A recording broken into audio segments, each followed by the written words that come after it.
মৰাণত পুনৰ সংঘটিত হৈছে ভয়ংকৰ পথ দুৰ্ঘটনা আৰু এইবাৰ দুৰ্ঘটনাৰ স্থান হৈছে ঝলম। এখন স্কুল ভান মহতিয়াই নিলে এখন তীব্ৰবেগী ট্ৰাকে, ফলত গুৰুতৰভাৱে আহত হৈছে ভানখনৰ চালকৰ উপৰিও 6 গৰাকী ছাত্ৰ ছাত্ৰী আহত হৈছে। আমি মৰাণ লাইভৰ দৰ্শকসকলক জনাব বিচাৰিছোঁ এই মুহূৰ্তৰ গুৰুত্বপূৰ্ণ খবৰ।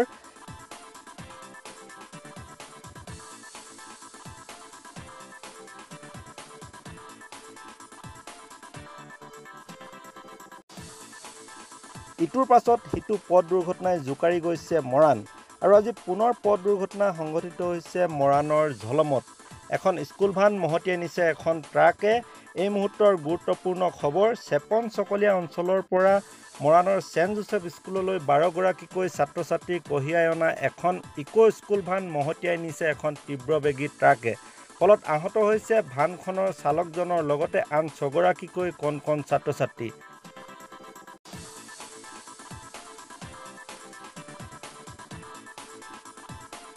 দুৰ্ঘটনা সংঘটিত হোৱাৰ পাছতে আহত ছাত্ৰ ছাত্ৰীসকলক মৰাণ মেডিকেল চেণ্টাৰত ভৰ্তি কৰা হয়। ইয়াৰে কেইবাগৰাকীও ছাত্ৰ ছাত্ৰীৰ আঘাত গুৰুতৰ যদিও সম্প্ৰতি বিপদমুক্ত বুলি জানিবলৈ দিছে চিকিৎসালয়ৰ কৰ্তৃপক্ষই। আনহাতে গুৰুতৰভাৱে আহত ভানখনৰ চালক ৰন্তু গগৈক মৰাণ ৰাজ্যিক চিকিৎসালয়ত চিকিৎসা প্ৰদান কৰা হৈছে। ইফালে দুৰ্ঘটনা সংঘটিত কৰি তীব্ৰবেগী ট্ৰাকখন শিৱসাগৰৰ দিশে পলায়ন কৰে। ট্ৰাকখনৰ সন্ধানত তদন্ত আৰম্ভ কৰিছে আৰক্ষীয়ে।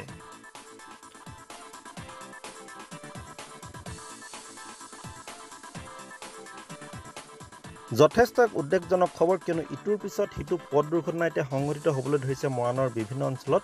আৰু আজি পুৱা সংঘটিত পথ দুৰ্ঘটনাৰ সন্দৰ্ভত আমি মৰাণ লাইভৰ দৰ্শকসকলক কিছু স্থানীয় লোকৰ ভাষ্য আগবঢ়াব বিচাৰিছোঁ। গাড়ীখন স্কুল ইকো ভান হয়। গাড়ীখন চেপন চকলীয়া ফালৰ পৰা আহি আছিলে। ইয়াত ৰখাই ঝলং পেট্ৰল পাম্পৰ ওচৰত 10-12 জন আছিলে, তাৰে মেজৰ হৈছে 5-6জনমান মেজৰ হৈছে। গতিকে লৈ যোৱা হ'ল, মহতিয়াই থৈ গ'লগৈ। ট্ৰাকখন কি পলাই দিলে নেকি? পলাই দিলে। এতিয়া ৰখাওঁতে মানে ইফালে চাওঁতে মানে ট্ৰাকখন পলালে আৰু।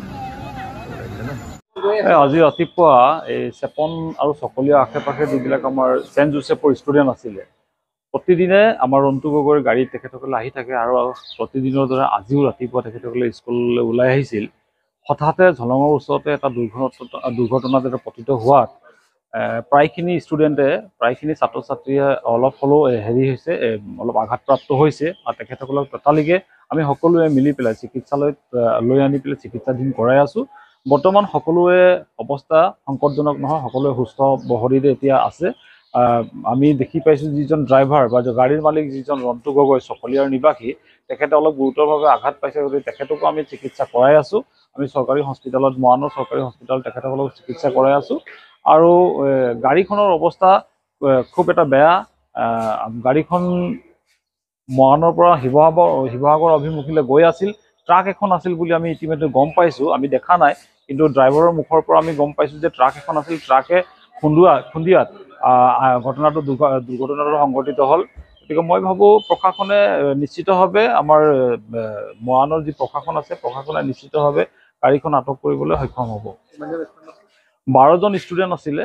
চেপন আৰু চেপনৰ পাৰ্শ্বৱৰ্তী এৰিয়াৰ মুঠ 12জন ষ্টুডেণ্ট আছিলে আৰু প্ৰতিদিনে সেই 12 গৰাকী ষ্টুডেণ্টক লৈ পেলাই আমাৰ ৰন্তু গগৈয়ে তেখেতৰ নিজৰ গাড়ীত চেণ্ট জোচেফ স্কুললৈ লৈ আহে। কিন্তু আজি হঠাতে এনেকুৱা ঘটনাটো ঘটাত আমি সঁচাকৈ মৰ্মান্তিত হৈছোঁ।